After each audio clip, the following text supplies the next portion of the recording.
নতুন করে সেজেছে Agarwala stores Bharat bedding house এবং ভারত বেডিং হাউস যৌথভাবে বিশাল দোকান নতুন কলেবরে এই অঞ্চলের সবচেয়ে, এটা ঐতিহ্যই বলা যাবে, সবচেয়ে পুরনো দোকান।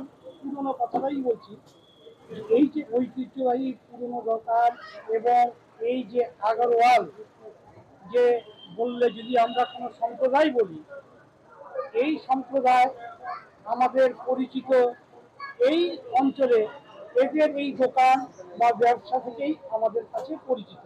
তো নতুন কলেবরে যে দোকান তারা সাজিয়েছে তা এখন যে সকলেই জানেন যে বদ্রিদার ছেলে, বদ্রিদার নাম তো খুবই উল্লেখযোগ্য ছিল, অর্থাৎ বর্তমান যে কর্ণধার তার পিতা বদ্রিদা, তার সামাজিক সমস্ত ভূমিকা রয়েছে, ব্যবসায়ীদের সাথে তিনি কি কি করেছিলেন সেই একটা বিশাল ব্যাপার আছে।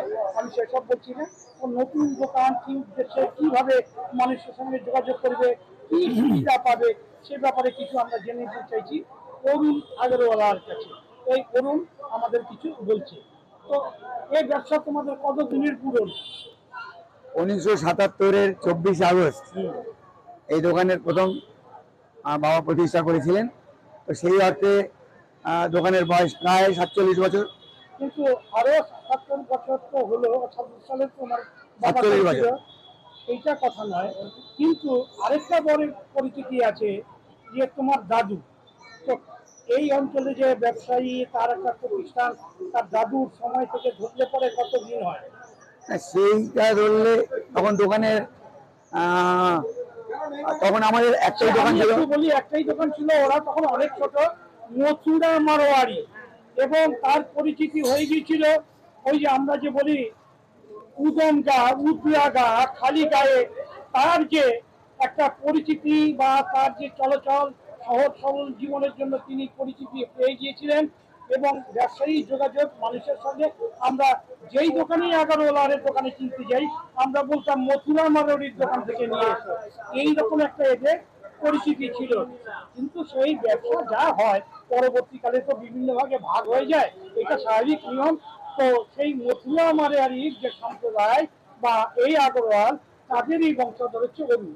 তো এবার যে নতুন করে করলে, এর আয়তন কত? এটা প্রায় 1000 স্কয়ার ফিট গ্রাউন্ড ফ্লোর, এর উপরেও হবে আরো 1000। হ্যাঁ, তাতে কি কি সম্ভার থাকবে? আমার মেনলি ফার্নিশিং আইটেম, ফার্নিশিং এর সব কিছু, আর বাদ বাকি একদিকে শুটিং শাটিং যেটা আমরা বিক্রি করতাম আগে, সেটাই আমরা ব্র্যান্ডেডই বেশি মেনলি। রেমন্ডসের যেমন গ্রাসিম, রেমন্ডস, অরবিন্দ, শিয়ারাম বা রিলায়েন্স, এই 4-5টা কোম্পানি আমরা মেন ফোকাস করি। তো এইরকম একটা পরিচিতি আছে বা লোকের জানা আছে যে তোমাদের দোকানে দরাদরি চলে না।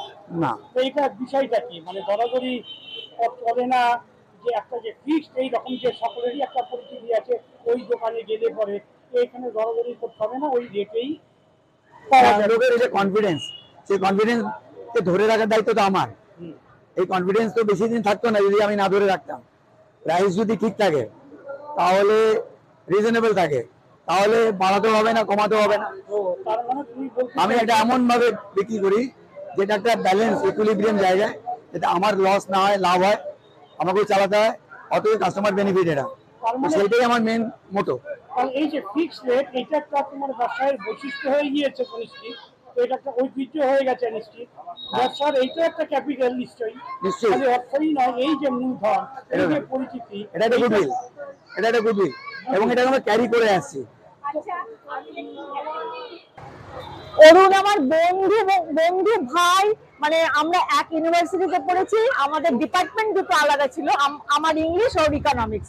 ও আমার থেকে একটু জুনিয়র ছিল, কিন্তু অরুণের সাথে আমার এমন একটা অচ্ছেদ্য বন্ধন হয়ে গেছে। আমার সুখে দুঃখে, আমার পরিবারের সুখে দুঃখে অরুণ আমার সাথে জড়িয়ে আছে, সেটা তো আলাদা বিষয়। কিন্তু সমস্ত দিক থেকে সব কাস্টমারের সাথে অরুণের যে ব্যবহার, ওর যে মানে ও যে এত বড় ব্যবসায়ী, তা নিয়ে ওর মধ্যে কোনো প্রাইড বা অহংকার বা অহংবোধ কিচ্ছু নেই। খুব মানে দেখা হলে, যেখানে দেখা হলে যদি অরুণ বলে দেখি, ও অমনি ছুটে আসবে, ছুটে কথা বলবে। তাহলে বুঝতেই পারছেন, তো নতুন ভাবে তুমি কাস্টমারদের সঙ্গে যে যোগাযোগ করবে, কি সুযোগ সুবিধা কোনো ব্যাপার আছে? সুযোগ সুবিধা বলতে ওই একই পলিসি যেমন করে এসেছি, আমি ঠিক দামে মাল বেচবো, যে ক্রাইটেরিয়া বাজায় যেটা আমার ইনবিল্ড সেটা আমি ধরে রাখবো, এটাই মেন ব্যাপার। পরবর্তী জেনারেশনকে এটাই দিয়ে যাবো। তো স্বাভাবিকভাবে ও বলছে পরবর্তী প্রজন্ম, ওর ছেলে আছে দোকানে, তা তাকে এইটাই শিক্ষা দিয়ে যাবে যে একটা যে গুডউইল, এই যে আগরওয়াল গোষ্ঠীর রয়েছে, এই গুডউইলটা যেন বজায় থাকে। এই যে সাধারণ মানুষের কাছে এই যে একটা ফিক্সড রেটের দোকান, এখানে যে দরদাম চলে না, এই বৈশিষ্ট্যটা নিয়েই এরা ব্যবসা চালিয়ে যাবে। এবং এইটাই সে ওয়াদা করে যাচ্ছে, তার ছেলেও নিশ্চিতভাবে এই ব্যবসা করবে। তো আপনারা দেখুন যে আমরা নিউজ হওয়ার খবর থেকে অরুণের কাছে তার এই বিস্তৃতি সম্পর্কে জানতে চাইছিলাম। আপনারা দেখতে থাকুন, লাইক করুন, শেয়ার করুন।